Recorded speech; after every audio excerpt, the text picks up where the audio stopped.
Well, congratulations to you both on the film, which of course is based on the events at the Taj Hotel in Mumbai in 2008. You're both playing guests. Nazanin, you're the mother of a newborn baby. Jason, you're a Russian ex-soldier. No, that's a spoiler. Oh, so I'm a Russian oligarch.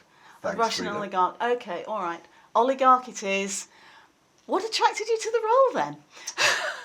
I thought that this story was being told at a time when there was the beginnings of what we now see as a kind of wave around the world of the rise of populism and politicians preaching hate and before Trump was elected, but trying to drive big wedges between communities.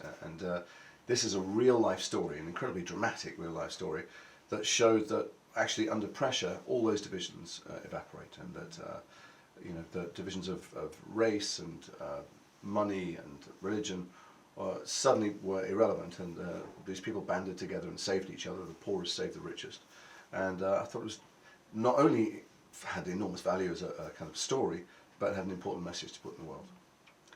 And you really must have wanted the part, because weren't you due to go on holiday?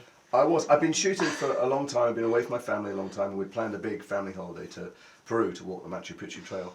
And I read this thing, and it's the reason I became an actor. I didn't become an actor to do interviews or sign autographs. It's because I think stories are important, and I love being part of them.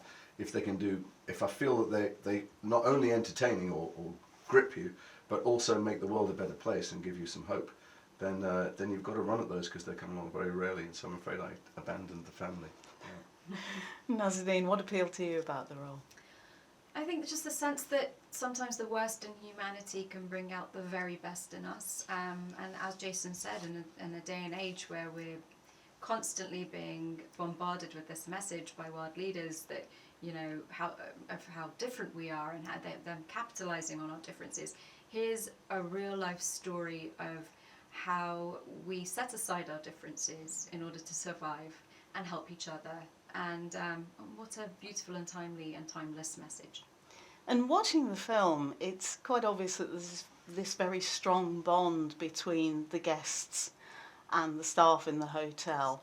And I wondered how you went about creating that. I mean, did you, for example, sort of keep yourselves a little bit separate from the guys who were playing the terrorists? Well, Anthony kept us separate for a while. He said the young actors who played the gunmen, we didn't meet them for a while, and we did that. But also on the set, acting is pretend, and you're tricking your imagination as much as possible.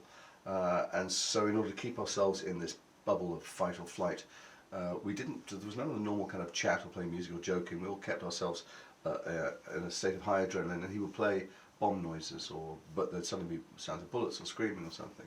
And we didn't interact with the terrorists, the gunmen, much until we'd been shooting for a while. And thinking about those noises, was there ever a moment when you were filming that you actually felt the same sort of fear, or something close? I wouldn't pretend to say that we were really in danger of our lives. Yes. It's our job to pretend that we feel it. Yeah, you're constantly somewhat aware that you're playing make-believe, but at the same time, yes, was it? It was an anxiety-ridden environment, and Anthony wanted that to be the case, so that we were constantly on the edge of our own, on the brink of breaking. Yeah, but the acting is about, as far as possible, taking your imagination there, and hopefully the audience believes it. But people lost their lives and people sacrificed their lives, and I wouldn't pretend that we've been through anything like that experience.